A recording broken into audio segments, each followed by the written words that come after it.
Assalamualaikum warahmatullahi wabarakatuh. Alhamdulillah.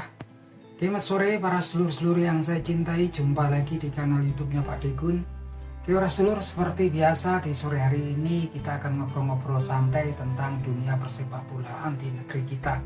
Jadi teman-teman, berapa hari terakhir ini kita nonton menyaksikan tim under 20 atau tim di bawah usia 20 tahun ya teman-teman, yang dilatih oleh Coach Indra Safri, yang memang lagi menjalani laga ataupun pertandingan di U20 Challenge Cup ya teman-teman, yang diikuti oleh 4 negara, yaitu Indonesia, Syria, Jordania, dan India.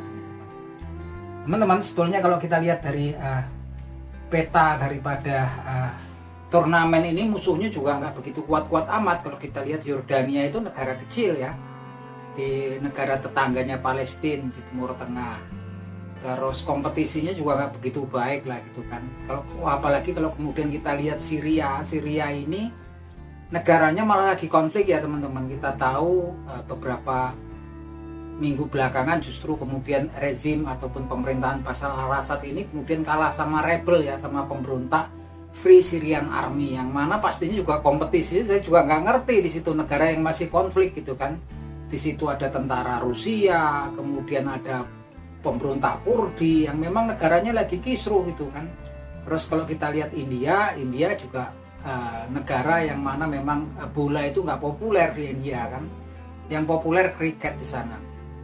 Nah teman-teman, memang kemudian Piala usia di bawah 20 tahun Challenge Cup ini memang kemudian Mandiri Challenge Cup ini memang digunakan untuk persiapan Indonesia untuk menghadapi Piala Asia di usia di bawah 20 tahun di bawah pelatihan Coach Indra Safri.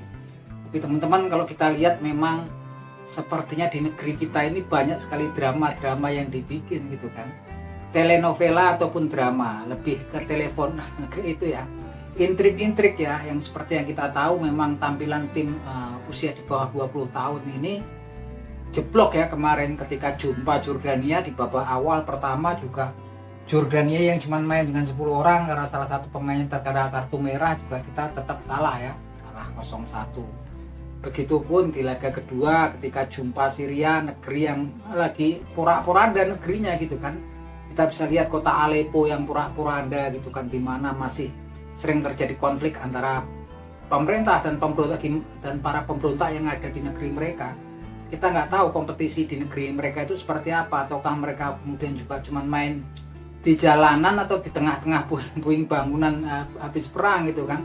Tapi yang jelas lagi-lagi kita kalah 2-0. Dan yang lebih konyol lagi, setelah kalah juga alasannya nggak mungkin lah kemudian Indonesia ini menampilkan kekuatan penuh, karena pertandingan tersebut kemudian disiarkan langsung, dipantau, dan takutnya nanti dipelajari oleh calon lawan-lawannya di Piala Asia di bawah usia 20 tahun. Ini pernyataan yang sangat konyol sekali ya teman-teman.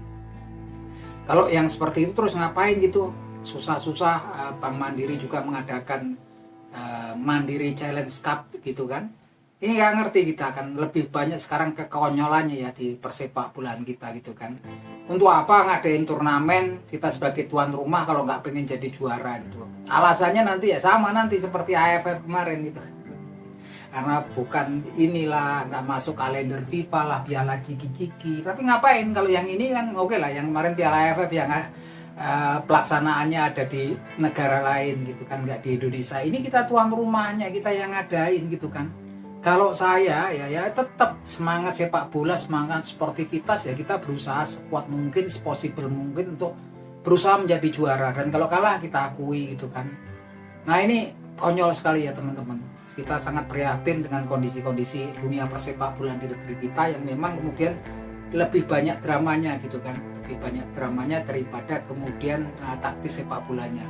Tapi yang jelas teman-teman, pastinya juga kita beruntung punya kemudian ketua PSSI yang luar biasa, yaitu Bapak Erick Thohir, yang wawasannya luas, koneksinya luas. Pasti hal-hal yang seperti ini juga nggak bakal berpengaruh banyak ya terhadap evaluasinya Bapak Erick Thohir, pasti dilihat gitu kan.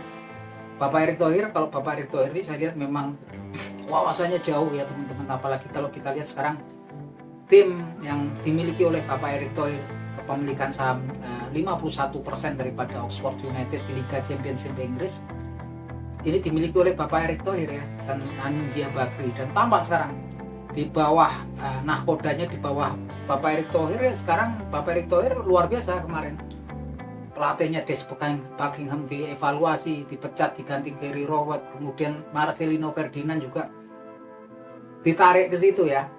Tandanya masih care banget ya Bapak Erick Thohir. Kemudian oleh Ten Hag Romani juga bahas itu. Saya lihat kemudian planning jangka panjangnya pasti pemain-pemain yang timnas kita yang kesulitan menit bermain di klubnya masing-masing, taruh kata lihat lah, seperti Nathan Joaon itu pastinya saya yakin kedepannya pasti juga kemungkinan ya ditarik oleh Bapak Erick Thohir, pasti diurus Bapak Erick Thohir ini sama Bapak Erick Thohir. Nggak cuma kemudian dia ngurus timnas, tapi kemudian juga ngurus pemain-pemain ketika mereka di luar timnas itu kan.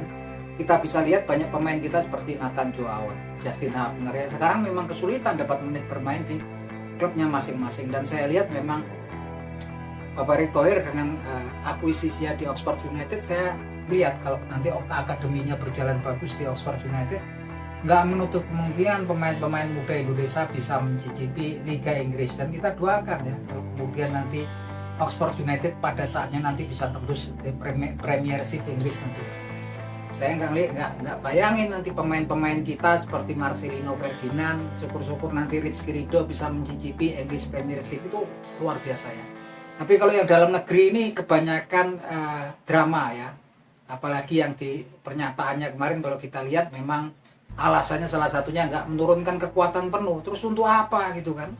Ini konyol sekali, dan saya meminta memang sebagai fan timnas sepak bola Indonesia yang hobi-hobi drama seperti ini kayak STY kemarin ya, nggak ada alasan kalau nggak dievaluasi gitu kan, nggak menutup kemungkinan gitu kan.